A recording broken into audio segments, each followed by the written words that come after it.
You and Ollie brought it up yesterday in your show with Ollie regarding the Persian Gulf and how it's completely covered in oil, and oil is washing up on shore in southern Iran and Oman. And it really, really, really made me sad because it's true. Like when the Islamic Republic said that they will leave Iran scorch earth before they go, they really freaking meant it. And it's really heartbreaking. So I looked up the statistics. You have 700 different species of fish in the Gulf. You also have 60 different coral reef that are along the Persian Gulf. At least five different species of sea turtles, including the hawkbill sea turtle, which is critically endangered, and a huge nesting hub for them is the Persian Gulf.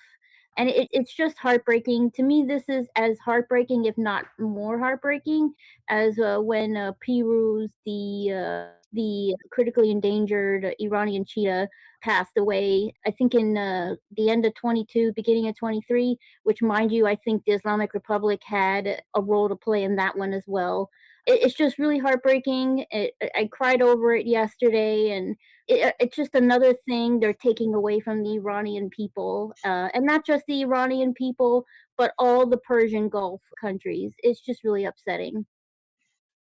Yeah, so what Kathy is referring to is a 2,000 square kilometer oil slick in the Persian Gulf region, which made landfall basically, just in this is updated in the past 24 hours. This is obviously, as Kathy mentioned, is really bad for the wildlife there. It's not just the animals though and plant life over there. It's also and humans, because water distillation facilities around there require would not be able to work if the oil is spilling into the water. So there's a lot of people there that rely on these to live, but yeah, also the marine wildlife is dangerously impacted by this, and these are like some of these damages are irreversible to the wildlife there. And also there is basically no cleanup effort. They're stalled because of the current conflict there, because usually when something like this happens, then you have major cleanup efforts, and now you don't have that because there's a war going on there. And so let me see, cause so I want to see what the cause of it is. Is it the Islamic Republic spilling the oil into the water because they're running out of space, or is it because of the ships there? So the disaster was caused by an unexplained explosion on June 8th aboard the sanctioned tanker Caroline Bezengi, which ran around on which ran around June 2026. Military strikes involving forces of the Islamic Republic on February 28th. Okay, so basically it was done by a strike to one of the tankers. That's what's causing it. So this is going to cause severe drinking water threats as toxic crude approaches critical distillation plants surrounding the Persian Gulf. Guys, remember that in most of the places that the Arabs live around the Persian Gulf is like it's not natural to live there. Like these areas do not have water. Like on the Iranian side, there's lakes, there's rivers, there's fountains. But on the Arab side, the southern part of the Persian Gulf, like humans were not meant to live at those numbers over there. The entire life of humans there depends on being able to desalinate water from the Persian Gulf. And if the water is that toxic and they can't do it, millions of people have to leave that area. This is going to be the one of the greatest mass exodus of people from a region, and it's incredible how fast it will happen. Like if all of a sudden they cannot desalinate water, then within a few days, like within 3 days, everybody has to leave. It would be one of the most historic, crazy historic things that has happened in our lifetime. And it will collapse the economies of multiple countries really, really fast. It's really crazy how vulnerable these countries are when it comes to water. A lot of people keep talking about oil, but the water situation is even like hitting the oil infrastructure might uh, slow down their economy, but hitting the somehow managing to stop their water desalination process would just end them. Armin, by the way, do you hear me? Yes, Payman, Because did you I put a have 2 in the chat? Did you put a 2 in No, the chat? Mm, He did. no, because all the time actually I had a problem with the voice. Okay, can you To the put a 2 in the chat, please, like everyone else? Thank you. Yeah, sure. Thank you. so next is Kathy. You're right, Armin. I didn't even consider the human toll. If the Persian Gulf countries can't create water, they have to leave. This is really serious. Not to mention, I forgot my thought. Not to mention the I forgot my thought. Let me remember, and I'll It's okay. put a two back in. No worries, that's okay. Shauna had a 2, but then she had to leave, and I don't know if she's still Oh, here. I haven't No, left she's there. yet. I didn't know how long Kathy was going to go. I have to leave in about 9 minutes. Just really quick. The water situation is really okay. This is me being a little bit cold, and it's going to sound a little bit cold, but I'm thinking like this should be a big environmental issue, and this is something that maybe we can talk about, like how extending this war and what the Iranian regime or the IRGC is doing is causing more catastrophic human casualties literally just by existing because they refuse to give up power and they want to go scorched earth.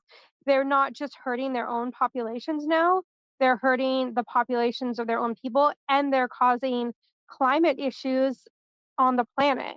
And that's something that the only way to really secure the fertility and health of the earth there and the ability for humans to live there is to get rid of the IRGC.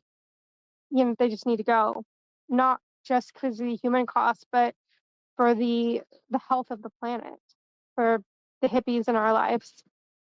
It's just a thought. Why is that cold? That's not cold. That's very caring. Oh. Kathy has collected her thoughts, I think. Oh, okay. Yes, I remembered. So it's more of a rant. What's so freaking upsetting, and go figure, it's freaking Islam. These people consider themselves to be holy men. If they were really holy men, they wouldn't be doing this kind of bullshit, because uh, a holy person, or whatever the fuck they call themselves, are supposed to consider all of God's creatures and everything that God supposedly created. And instead, they're destroying it and killing it for their own fucking greed. That's not holy. That's fucking selfish, and they all need to go to hell. I mean, it could be holy if your holiness includes an end of time narrative, and God is supposed to destroy the planet at some point, anyways. Right?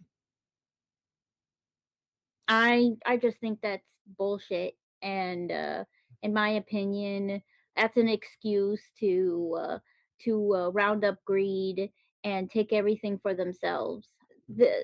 Honestly, I can't fucking stand these people, and they're literally taking the Persian Gulf away from not just the Iranian people, like I said, but from all of the people of the Persian Gulf. And that to me, they're worse. To me, they're fucking cockroaches. When we know you with cockroaches, you exterminate them. Okay. Okay. Don't insult cockroaches. But also, I'm just saying that because YouTube, we're not dehumanizing anybody. This is because YouTube is very sensitive about this. Like, let's be careful. Okay. So, but thank you. Shana, Nelbani Shana wanted to say something before she leaves, right? Yep. Yeah, just really, really quick before I head out. Yes, it's true that you could make the argument that this is part of an end time narrative. However, there are several Christian denominations that have a end of times narrative, and it's part of some, I don't know everybody's Christian tradition, there's variety there, so I don't want to speak for all Christians, but I will say that there are definitely Christians that have an end time narrative, and they still believe that until the end times come, you're supposed to take care of God's creatures, and some of them believe that it's your job as a child of God when the end times come to try to protect as many of God's creatures as you can because the earth is in a calamity. So I completely reject their end time bullshit narrative. I wholeheartedly reject it. And that they are holy men because they have that, because there's lots of Christian holy men that have, or lots of Christians that have an end time narrative, and they still don't step on creepy crawlies because they think it's mean or whatever. So I'm using an extreme example. There's people who don't believe on stepping on bugs if you can avoid it. I'm in Hippieville. Anyway, so I just am saying that no, that's not an excuse. I don't believe in their internal, they just hate humans. They hate life. They worship death. They're a death cult, and I'm with Kathy. They just need to go to hell. Okay, let me just be clear. Don't worry about cockroaches. They have nothing that could be described as pain or depression or sadness. If you need to kill cockroaches, there's no suffering there. Their brain, they don't have like a enough of a centralized processing system that could be experience pain or depression or sadness like other animals. So don't worry about them. Just exterminate them if you have to. All right. Kathy would like to reply. I So had I to look, actually have a but before we said that, Kathy, I had to look that up because I was feeling guilty about killing cockroaches, and I didn't want to cause suffering, so I had to look that up, and I realized that I'm not causing any suffering, so I was happy with that. All right, go on, Kathy. So I despise cockroaches more than life itself. So that's why I compared the Islamic Republic to cockroaches. As a matter of fact, I have a phobia of cockroaches. So, yes, exterminate cockroaches, and the Islamic Republic like cockroaches. Thank you. Yes, the Islamic Republic. I know I just have to be careful when it comes to specific humans because YouTube doesn't, even if you think they're deserving, YouTube doesn't want us to dehumanize any people, even the worst people for some reason. That's why, yeah, the Islamic Republic, the system of the Islamic Republic is like cockroaches. I'm saying Armin is a Buddhist. No, I say kill cockroaches because I think like some of these religious people, they're like, oh, don't kill ants and cockroaches. I'm like, no, science shows that you're not causing any suffering, so do whatever you want. Super chats? Oh yes, we got Saber Coaching with a super chat saying, don't worry guys, Greta will be all over this. Yes, I'm sure she will. No, I'm sure, guys. I mean, of course, like she's an environmentalist. Like she's going to talk about this. I know she doesn't. She's not. I know she might be an ally of the Islamic Republic, but come on, this is the main thing that she does is environmental issues, and this is a major environmental issue. So of course she's going to talk about this, right? No? Okay. All right. Thank you, Saber Coaching. Thank you for the super chat.